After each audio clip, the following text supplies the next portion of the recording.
lovely people, welcome to It Is Josie here. I'm glad to have you back again. Hope you're all doing well.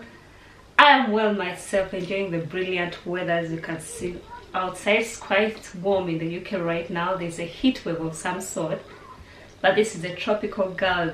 It's perfect. I can't dare to complain. This reminds me of home. I grew up in Africa, so it's warm all year round. So this is my kind of weather, and this is the brilliant weather that makes me smile and can't stop smiling. Welcome back. I would like to welcome my new subscribers. Welcome to my channel, Feel at Home. And for my old subscriber, thank you for always watching my videos, for tuning in and for commenting. Thank you very much for all the support. And if you're here and you're wondering what I talk about, I share sewing related content. Everything you can think about sewing. A few tutorials here and there, fabric haul, sewing mix. And if you don't want to miss out, I would like to encourage you to subscribe, and also don't forget to click on the bell button so you're notified whenever I upload a new video. Unless you do that, YouTube doesn't know that you want to watch the video, but if you press the bell button, you're notified whenever I upload a new video. And today's video, if you just like you've read from the title, it's a roundup of week number 4 of Handmade May. From the first video, I'll attach the link to the playlist of week 1, 2, and 3 of Handmade May. I shared what Handmade May was about. It was about a pledge for the sewing community are making to wear clothes they made themselves from their handmade wardrobe, and to have a better relationship with them, to figure out which things probably suits them better and which ones they would rather replace or give away to charity, and also focus more on things that they feel resonate with their style much more. So I took part, which has been a big step for me, considering that I wasn't going anywhere with the lockdown. One was going away, but I got so disciplined that I've not missed documenting on my Instagram channel. I'll add a link here any single day. And thanks to my hubby, he's been a good photographer. I know that he was doing it with a lot of joy, but he did it out of love. Kudos to him. It wasn't the easiest because it comes with a lot of patience. With no further ado, I thought I would show you what I've been wearing. I'll try to make this video a bit shorter because I'm not just documenting 7 days, I'm instead doing 10 days. That's from Friday last week to today, which is a Sunday. So I'm coming to you on the 31st of May. That's the last day of May. So I thought I'll take you through what I've been wearing throughout the days, and I might combine a few where I wore the same patterns also to make the video much shorter, and I'll attach pictures of whichever videos and image pictures of whatever outfits I worn those particular days. Okay, for day number 22 I wore the silver rich silk cami with pants hack of the Simplicity 8178. This pattern, the jumpsuit, I hacked this pattern into trousers, and I will attach pictures here. And I hacked it into this. This is the silk cami by Sew Over It, and the hacked pants, I showed them in my previous video. They're these amazing pants. I made them out of viscose, and the elasticated pants, however, they've got a little panel that's flat without elastic at the front. It runs up to here. Then I made them elasticated, and of course they've got pockets on them, and this is what I wore on day number 22. And I could say I wore the same exact patterns for day number 23, however paired up differently. And this was still the silk cami by Sew Over It, and the same parts hacked. However, wearing them together gave an illusion of a jumpsuit, so it was my full jumpsuit look. I'll attach a picture here. This is the Sew Over It, and it's also, this is the silk cami, and I made both out of a viscose fabric. I know they look interesting as a jumpsuit, but also they could look as PJs, but they are comfortable to wear. I could say they're secret pajamas. So that's what I wore for day number 22 and day number 23. And then day number 24, it was getting a bit chilly. That day was a bit chilly, and I wore the Love Notions Sloan sweater. And this is the Sloan sweater. It comes in a number of variations, and it's supposed to be a loose fitting sweater, but I decided to take in this to make it a bit of a firm fitting one, but still I could wear something underneath. And This was made out of a jacquard latex fabric, which was gifted to me by Minova. It's yet to go onto their blog. I made the matching one with my daughter, which I documented. I'll add a link or attach a picture somewhere. I made it out of that jumper's pattern, and I decided to omit the band and went with the curved hem. Yeah, it's just your basic jumper, and it's one you could wear during the warmer months. I'm going to make sure that I attach all the links in the description box, maybe a disclaimer which is also shown at the bottom. Most of these patterns come with affiliate links, mostly Love Notions. I'm an ambassador of Love Notions, and I'm also a pattern tester for Love Notions. So I've tested a few here and there, and I have an affiliate link at the bottom, and that only means that should you buy through that affiliate link, I get a little commission at no extra cost to you, but still you're under no obligation to use the link. I'm still happy to share whatever I've made. And let me go on. For day number 25 and day number 26, I still wore the same exact patterns. That's the Ogden Cami and the Rosary skirt, and I'm going to show you the pictures. And for day number 26, I wore 25. I wore this Ogden Cami. If you've been in the sewing community for quite a while, you know about the Ogden Cami. I wore it, this one, and it's made out of a viscose fabric, which I bought from my local fabric shop, that's B&M Fabric, and I wore it over the Rosary skirt. Rosary skirt is by Pauline Alice Patterns. I've reviewed this particular pattern on my channel before. I'll attach a link in the card and the description box. I made 2 variations of it, and it's a beautiful skirt. It quite comes off short. I had to lengthen mine, but I discussed all that in the video. And I went for the option of these zippers for the pockets. I know they're not that convenient. You can't tuck in for a long while because the zippers are a bit rough, but it was a good one. These two look nice combined together, and I love to wear them mostly together. And in the winter months is when I wear it with something different, but for the summer months, so is this Ogden Cami and this. And then for the next day, that was day number 26, I wore another variation of the Rosary skirt, still by Pauline Alice, and this is made out of a corduroy fabric. Oh, I didn't show you. This is made out of a suede fabric.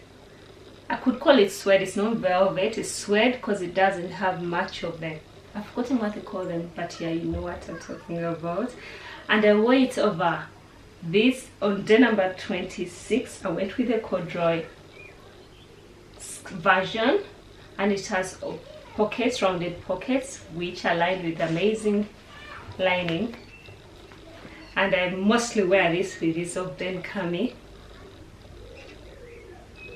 It's also made out of a viscose fabric, and these two are still paired up together. The main reason why I made these skirts, I love skirts that I can wear all year round. In the winter months, I layer it with tights or leggings underneath. Mostly tights, not leggings. Tights underneath, and also with jumpers. So there are pieces in my wardrobe that I love because I can wear them all throughout. And then for day number 27, I wore Tilly and the Buttons Betting dress. I'm going to attach pictures to each and everything I'm showing you.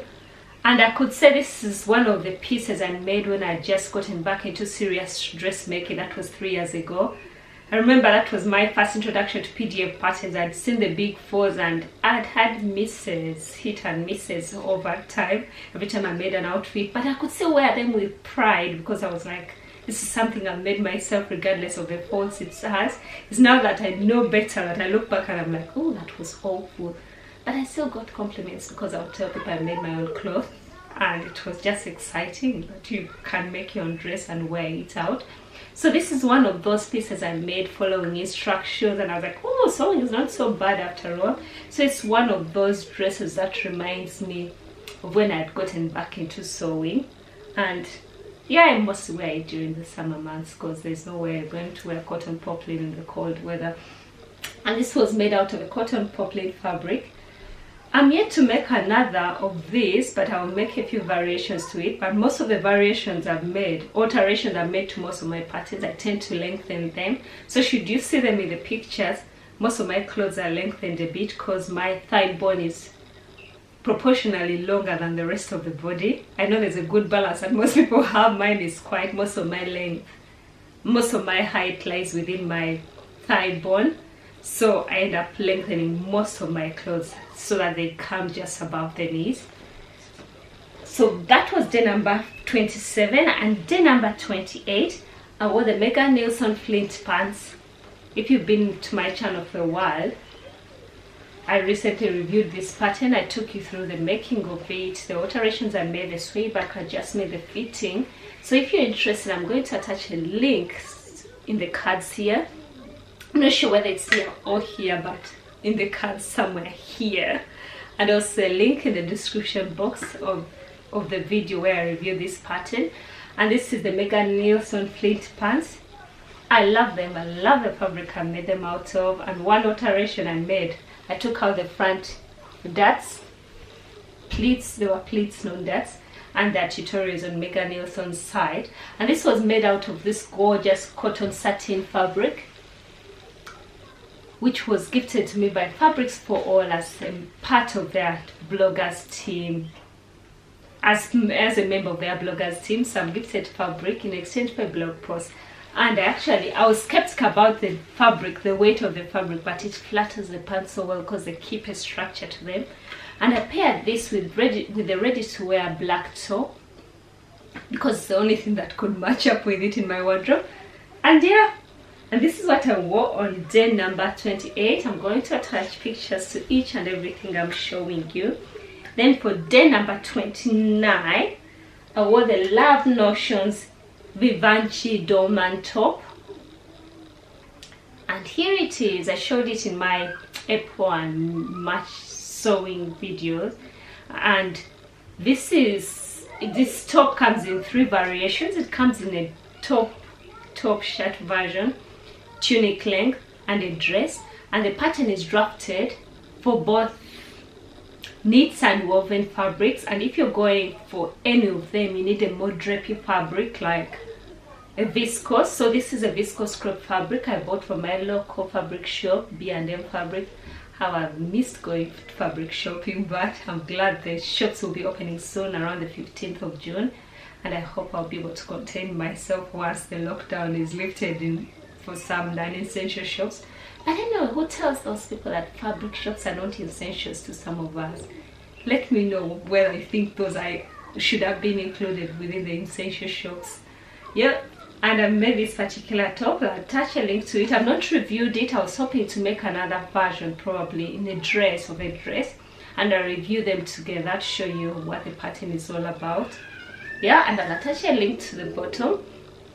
And then day number 30, that was yesterday, I wore my hack of the Ogden Cami. So far made, I could say I've made a total of 5 Ogden Camis, and then an Ogden Cami dress hack, so that makes them 6. And this is the dress hack. The fabric, the lining I used was not as inspiration. It's not the cutest, but this was the hack. I made it. I shortened it by the waistline to find out where it would lie on the waist. At the waist, I cut up the skirt pieces separately and then added it to the bodice, which I'd cut to where my waistline lies, and of course added elastics there.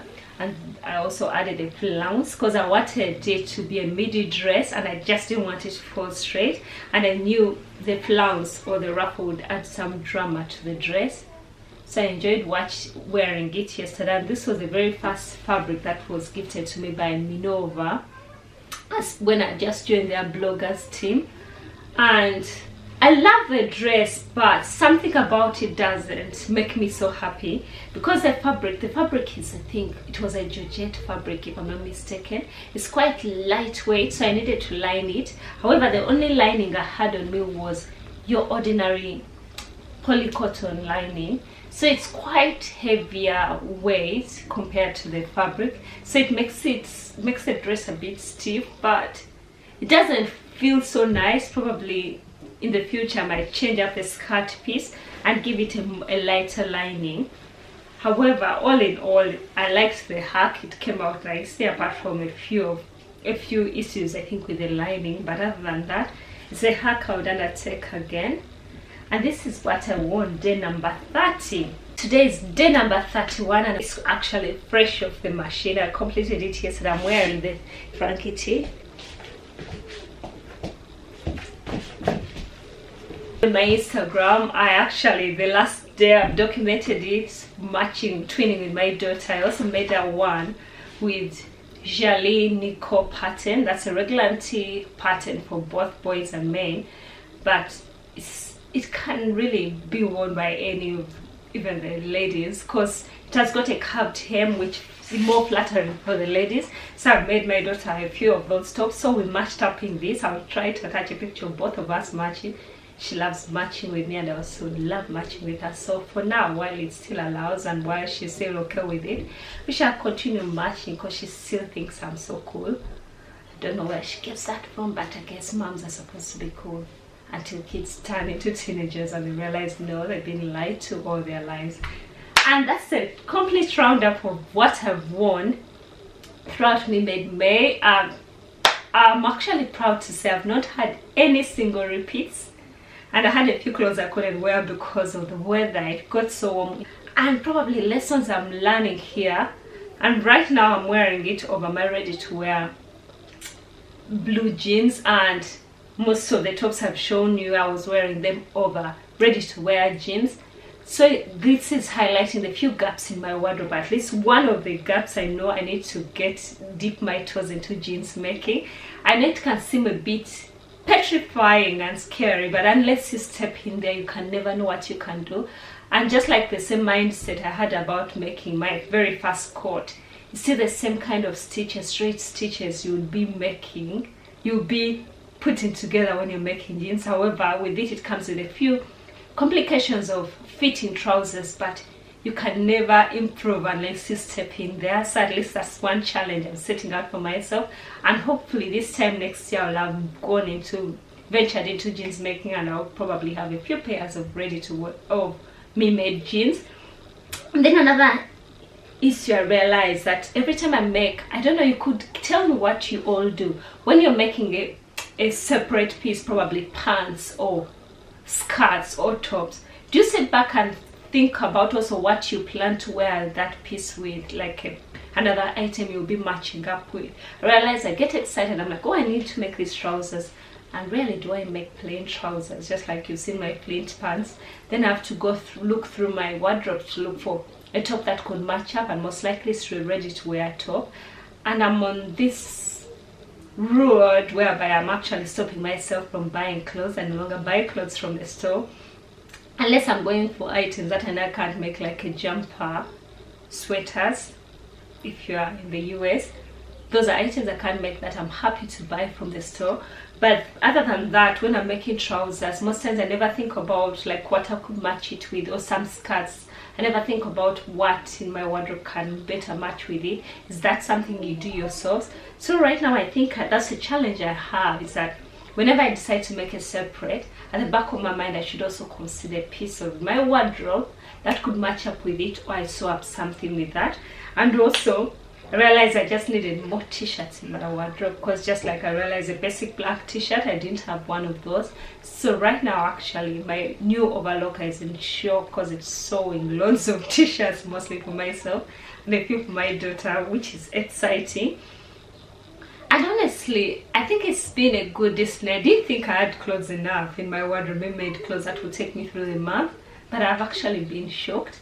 I know that I just want to go out of my way to just continue making many more clothes, but to evaluate through these clothes which ones have made me happiest and which challenges I want to take on. But other than that, tell me what you think. Do you always make a matching piece for whichever separate you decided to make? And which outfits probably do you think flatter me most? If you've been watching most of the videos, what should I venture into more? At least beginning of the year, I've set out to sew more separates, and I've actually done that. I'm so proud of myself that I've made up a few to catch up, because the past I've only made dresses. So I'm happy with this challenge. I've been able to sew up more. And probably something else I would share with you, which is a bit on a sad note. If you subscribe to Blueprint or you've heard about Blueprint, I thought I would share with you. Incidentally, I received an email from them that they are closing. If you're not aware, they are closing down. So they are trying to come up with an arrangement of people who have bought single classes, how they can be able to download them.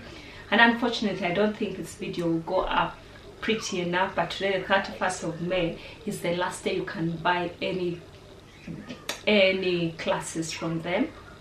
And however, some people are skeptical because they're not aware of how they'll be able to download them, but I'm going to dip my toes in there and buy a few bra making classes, because that's another part in my life that I want to go over, because I struggle to get fitting bras, and there's just one shop in the UK that gives me fitting bras, which is also expensive. So in so doing, at least if I'm going to make my clothes, that's another step in my life I could do, because I struggle to get fitting ones. So those are the ones I'm going to pick up. Hope, and if you have a Blueprint subscription, probably take on a challenge to learn something before they close. They said it will be within a few months. So what I'm going to do myself, I'm going to binge watch all their pattern making classes, try to draw up my blocks. At least by the time they close up, I'll have blocks that I'll be able to use up with the help of the pattern making books I've collected over time. I think this has been a long video. Thank you for sitting through my video. Thank you for the lovely people who watch every video I post and leave a comment. I'm always excited. It encourages me. Thank you for watching my videos. Thank you for the support. Thank you for the love, for the compliments about my clothes, which tend to be very colorful. Thank you very much. And if you sat through this video and you're not subscribed to my channel, please don't leave without subscribing. It makes me happy. I have a happy dance whenever I realize someone has subscribed to my channel. Until next time, stay well, stay safe. Bye.